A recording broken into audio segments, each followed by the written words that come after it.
Und damit willkommen zurück zu Elandirthor. In der letzten Folge haben wir das französische Viertel abgeschlossen und einen Talisman bekommen. Des Weiteren haben wir festgestellt, dass wir eigentlich alles verschossen hatten. Warum haben wir jetzt wieder Munition gekriegt?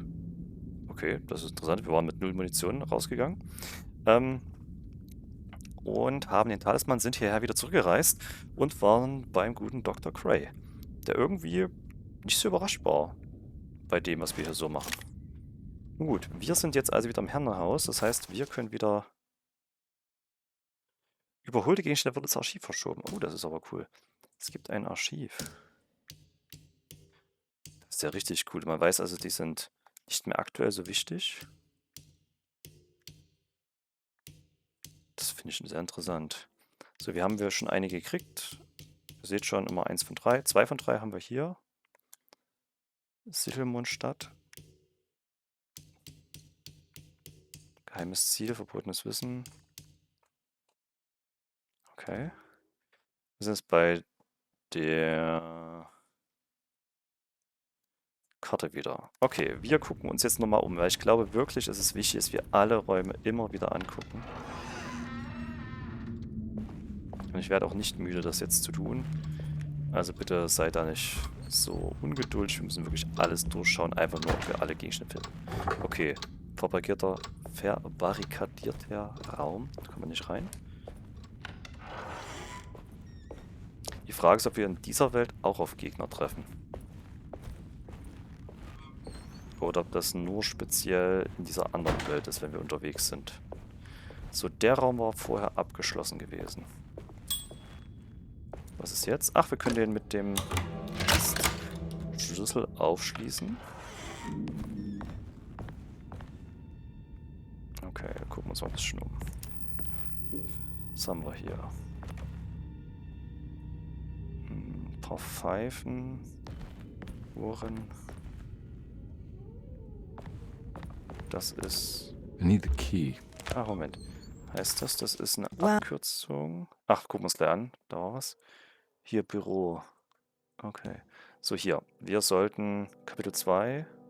While Detective Carnby was grateful to be back at Decato, he was eager to test his hypothesis.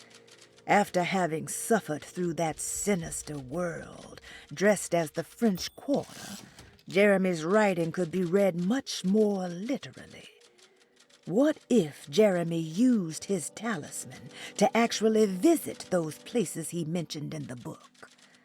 Carnby felt certain that this was the answer. He wouldn't find Jeremy hiding inside Decato.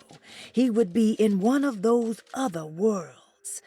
And to follow in his steps, Carnby would have to investigate the old clock and the boiler and find out what part they played. Immer schön die Erzählerin dabei noch zu haben. So, also was haben wir hier? Haben wir ein Schriftstück? Zerbrochene Scheiben. Paul, you're right about the plates on the boiler and the clock. They have been sabotaged, and I think I know who did it. They have something to do with Jeremy's episodes and how he seems to disappear at night. Right now, it's important that you keep an eye out for any of the pieces. I want to find out if I can repair the plates. Let me know if you find any of them. Lottie. Tell Lottie to take a look at the well in the kitchen garden. Ah, okay. Also, wissen wir schon, im Garten ist das also. Wahrscheinlich da, wo der Brunnen ist, nehme ich an. Was haben wir hier für irgendwelche Sachen? Aha. Also das sind die Wochentage oben, ganz klar. Dann Namen. Irgendwelche Gleichungen von Funktionen. Irgendwelche Integrale, wo eine Mittelfläche gesucht ist.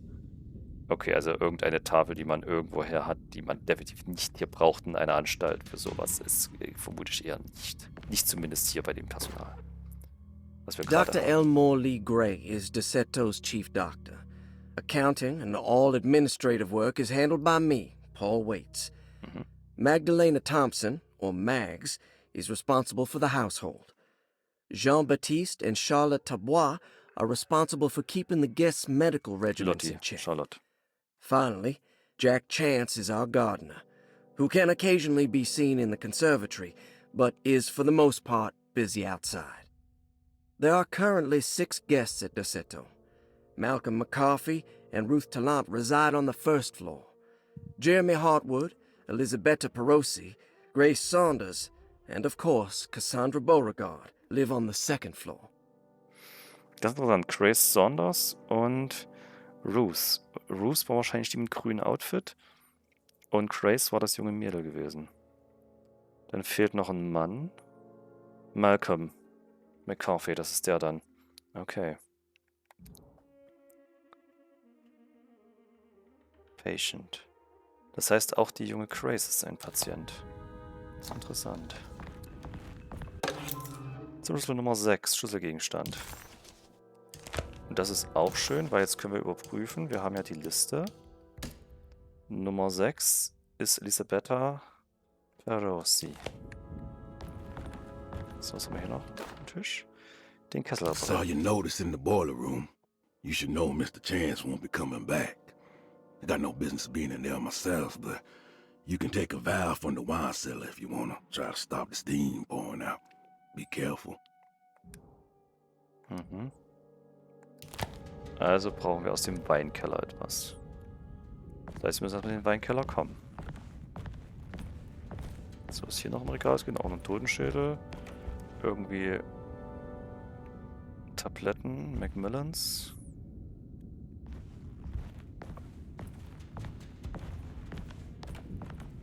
So, was haben wir hier noch für einen Tresor? Rorschach-Test.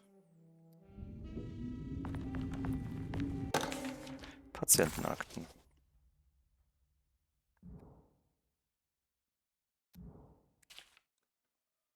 Oh, warte mal, das machen wir Looks like all gleich. the patients are accounted for, except for Jeremy. Ganz kurz, eine Sache, die ich jetzt vergessen habe.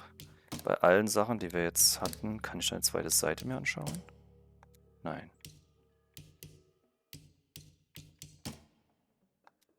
Gut, jetzt Patientenakten. Cassandra Beauregard, the beloved author. Very exciting, isn't it? What do you want to put down for reason for admission? What her agent told us. Cassandra suffers from writer's block and needs to finish her moving picture script before the end of June. Mr. Chardot suggests Cassandra's heavy use of barbiturates is holding her back and risks ruining her career.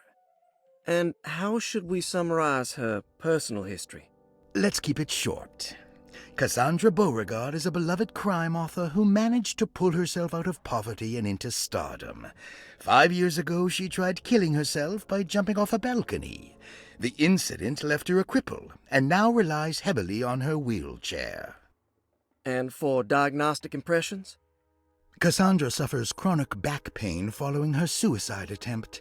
She self-administers morphine to keep herself ambulant, but has become addicted and the desired effect is now lost.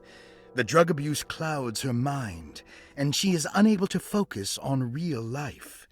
To save herself from this insight, she instead makes up stories to fill out the gaps in her own thought process, resembling the Korsakoff syndrome. Oh, bravo, Doctor. How will you treat her? First of all, she needs to be weaned from her drug addiction, and hopefully it will resolve her compulsive lying.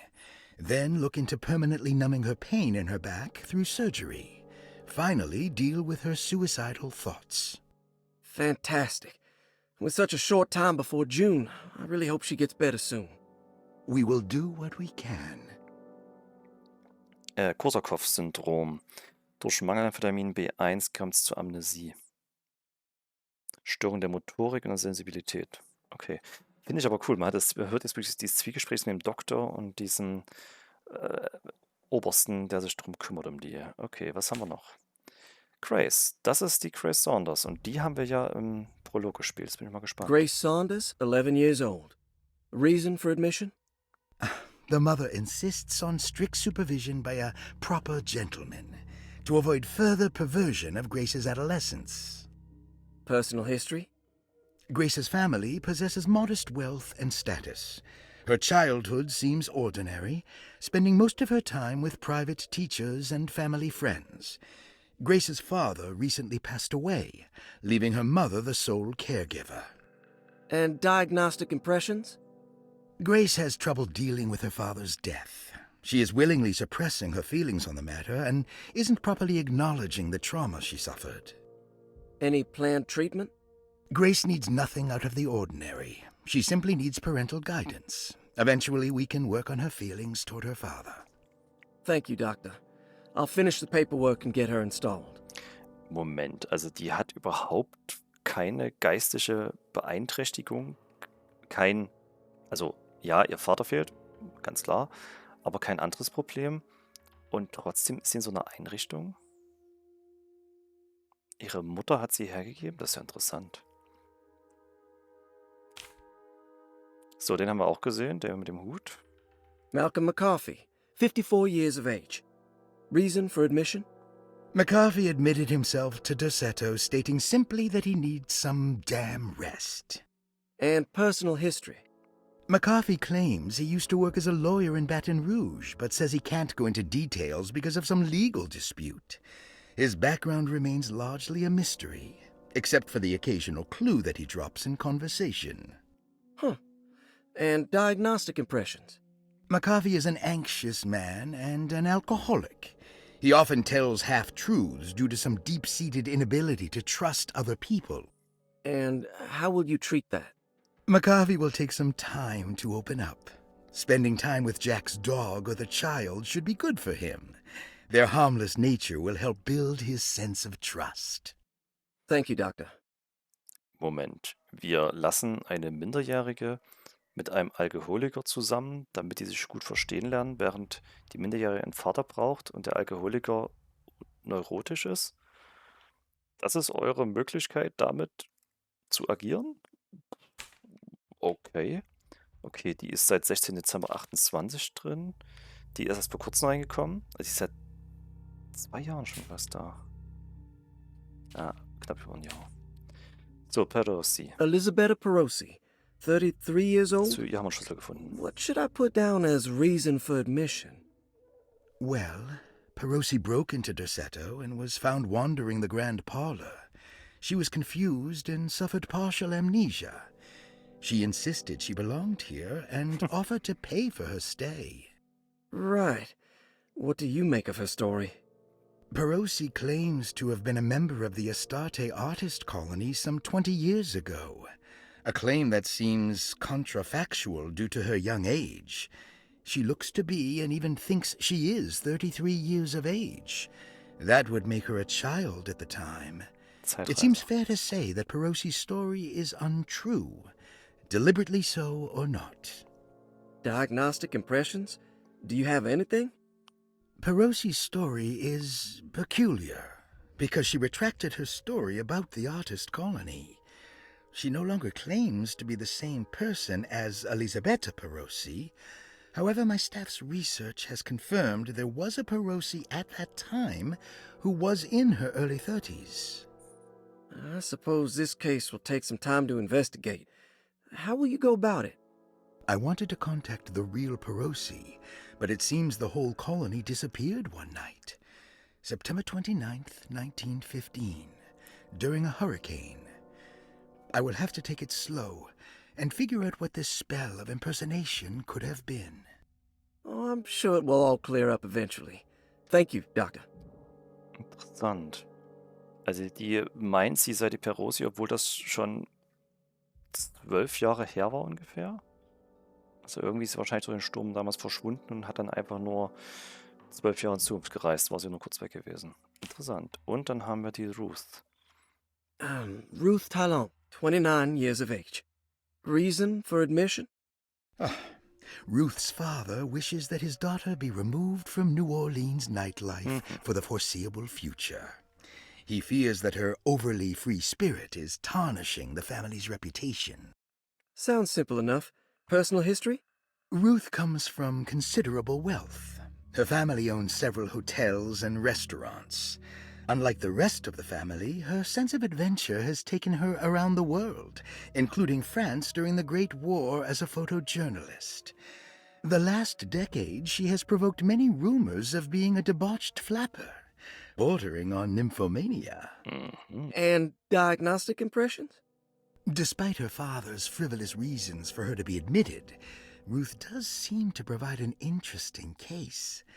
She is refreshingly open and doesn't shy away from talking about her life during the war or her continuous celebration after returning to the States. She is admittedly a sexual deviant and feels no remorse. And her treatment plan? Simply staying at Derceto should do wonders for Ruth. If not, at least for her family's reputation. Ruth doesn't need to change, but with therapy I might be able to share with her some sympathy towards her family. I doubt she will settle down and become as dull as the rest of them, but at least she might try to be more discreet in the future. Okay, also eine, die das Familienerbe gefährden könnte und sexuell sehr aktiv ist. Wir haben eine, die meint, eine Zeitreisende zu sein. Wir haben einen Neurotiker, einen Alkoholiker. Wir haben ein Mädchen, was einen Vater verloren hat und einfach Anschluss sucht. Und wir haben eine Tablettenabhängige. Interessant, interessant. So, hier ist ein Safe. There's no way I can get into this thing. Better leave it alone.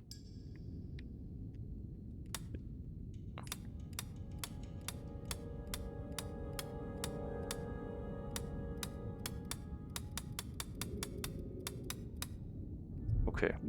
Ich dachte, ich höre irgendein Klicken, aber wenn ich das nicht höre, brauche ich auch gar nicht anfangen, das zu machen. So, wir sind demnach hier. Hier gibt es ein Rätsel. Kann ich eigentlich das größer machen? Nee. Empfang. Blaue Räume heißt, ich muss gar nichts mehr durchsuchen, richtig? Das sind also nicht mehr diese Spezialgegenstände. Das wird natürlich jetzt extrem lang, der eine Raum, aber sehr informativ, weil wir wollen ja ein bisschen was erfahren über die Gäste. Man nennt es auch Exposition. So, gibt es hier jemanden, den wir...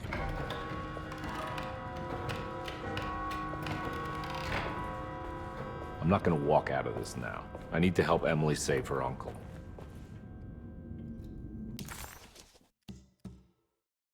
Genau. Wir könnten nach oben gehen. Ich würde aber gerne erstmal unten bleiben.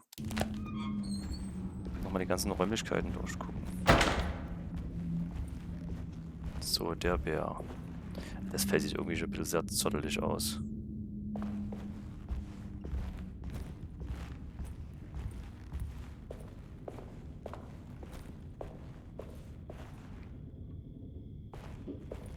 Führt die Tür hin? Das ist die Verandatür und das wäre eine Tür, die wir nicht aufbrechen können aktuell. I need the key. Okay.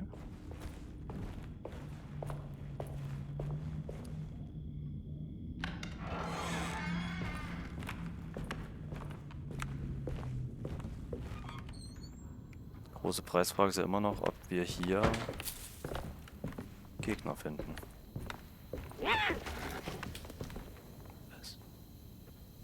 Ach stimmt, wir hatten schon... Also erstens habe ich vor uns mal Katzenaugen gesehen. Also als ich die Probeaufnahme hatte, ganz am Anfang hatte ich Katzenaugen gesehen. Die habe ich irgendwie jetzt beim normalen Spielen übersehen, glaube ich. Und wir hatten ja auch schon gehört, dass es irgendwie eine Katze oder zumindest ein Tier geben soll. So. Okay, genau. Da hatten wir einen Schlüssel noch gekriegt. Das stimmt. Wir gucken nochmal kurz drauf. Bibliothek. Ist der Raum.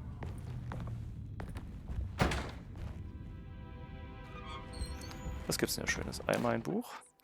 Verlorene Plantagen von Louisiana. Lost Plantations of Louisiana. Terry Bricklow, 1917. Derceto was a small plantation on the eastern shore of Lake Pontchartrain. The land was considered difficult for industry and was sold for only $30 to Elijah Pickford in 1818. Pickford employed hundreds of workers from nearby New Orleans to clear the woods and build a small plantation mansion facing the lake with a striking Greek Revival temple facade. Derceto kept a modest production of barrique tobacco and indigo that persisted up till the Civil War. During the antebellum era, Derceto was the source of many rumors concerning voodoo and witchcraft. People who traveled the lake reported seeing people dance at night in front of bonfires, bleating and wailing. On June 17, 1862, Captain J.W. Norton of the Union Army recounts leading a raiding party from ships anchored in Lake Pontchartrain in order to seize control of Decato and free the slaves working there. The captain was surprised to find the workers fighting back with unprecedented zeal. Norton's account describes these men and women as enraged with fanaticism. Pickford reportedly tried to placate the raiders, but was shot in the confusion. Captain Norton left the mansion burning and retreated to his ships with his men. Decato was left in ruins for several decades. The ownership of the land was long disputed and returned to the Ledoux family in 1901. Several police reports were filed during the following years as the Ledoux tried to get rid of a camp of squatters on their land. The police made several visits to remove the trespassers, but the people kept returning.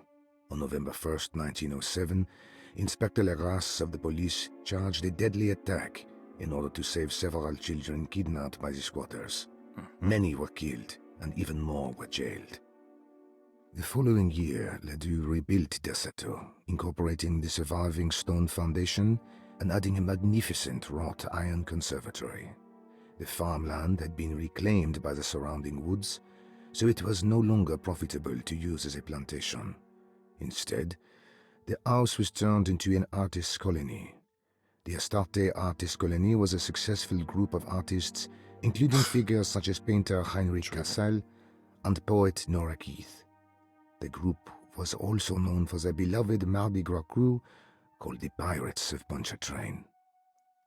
On September 29, 1915, a tropical hurricane tore through Louisiana, causing Lake Pontchartrain to flood New Orleans.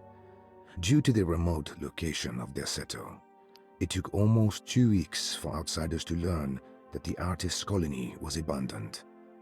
The 12 residing artists had all vanished without a trace. The empty mansion of Decato still stands on the shore of Lake Pontchartrain, with much of its temple facade intact. The Ledoux family currently has no intention of repairing the house. Das ist ja ein extrem interessantes Dokument, weil ja so viele interessante, also wirklich gute Dinge drinstehen, also für uns. Erstens, das Bildnis, was wir gesehen haben vor 2 Folgen, wo der Kapitän offensichtlich diesen Herrn erschossen hatte. In Pickford und die POCs waren voll dafür gewesen, dass er weiterlebt. Das war dort zu sehen. Die Ledoux-Familie, dann gab es viele Todesfälle, irgendwas mit Kindern auf jeden Fall. Also Entführung, vielleicht für Rituale, vielleicht auch Kinder, die später zu Erwachsenen geworden sind, die wir dann darstellen, weil ihr müsst mal überlegen, wir spielen so knapp 1930, glaube ich, habe ich das Gefühl, weil 1930 ist ja gerade die Dame eingeliefert worden, die Schriftstellerin. Das heißt, vor 23 Jahren, wenn jetzt einer also 40 ist, war er damals 17. Könnte also Kinder sein. Vielleicht auch unser Hauptakteur, wer weiß. Das nächste ist, dass diese Künstlerkolonie es gab und die 12 Leute sind spurlos verschwunden und wir haben ja schon gehört, dass die eine meint, sie sei eine davon. Und das 1900, das Buch wurde wann geschrieben? Das war irgendwo ganz oben zu sehen. Hier, 1917. Da wurde es von Ledoux nicht weiter genutzt. Und das heißt, jetzt 13 Jahre später ist das ein Sanatorium. Alter, das ist wirklich extrem interessant. So, ist hier noch irgendwas? Früchte. Ein Kuchel. Holz, was brennt, ohne sich jemand drum kümmert. Das liebe ich ja immer sehr. Ist hier irgendwas noch? Bücher, oh Gott.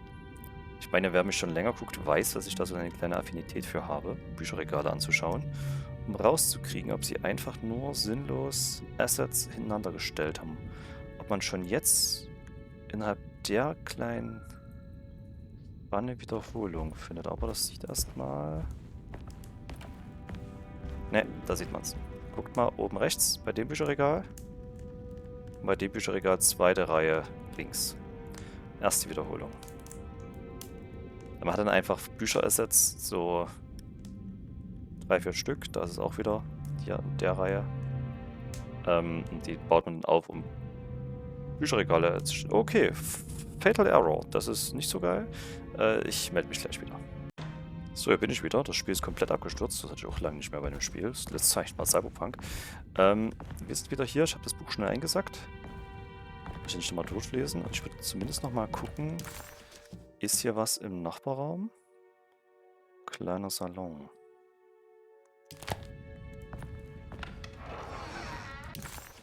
Und gab es hier einen Zugang? Warte mal, ist Bibliothek. Gibt es einen Zugang raus?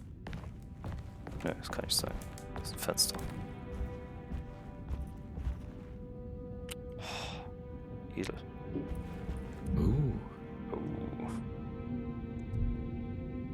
Darf ich das einschlagen? Ah, er schlägt nicht, wenn er kein Rohr hat. Also so militant ist er dann doch nicht. Ah!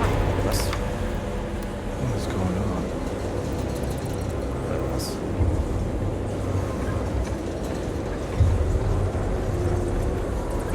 No, what do we got here?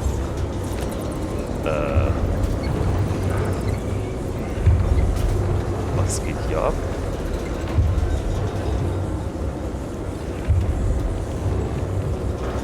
Echt versaut jetzt? Bolzenschneider? Schnachenlad?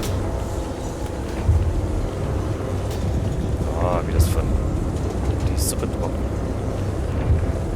Kann ich die Karte mir anschauen? Ja. Darf ich zurück? Nein.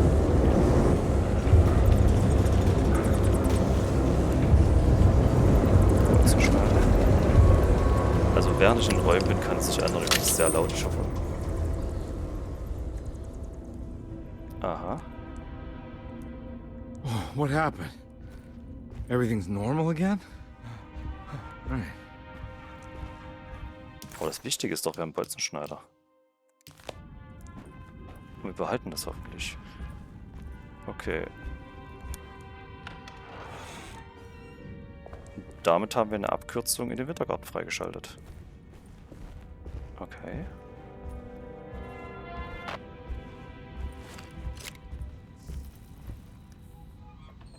Cookies. Und hier ist irgendwas. It's wedged shut. Das heißt, hier komme ich erstmal nicht weiter, weil da ein Rätsel ist an der Stelle. Okay. Dann würde ich als allerletztes nochmal kurz in den Wintergarten gehen.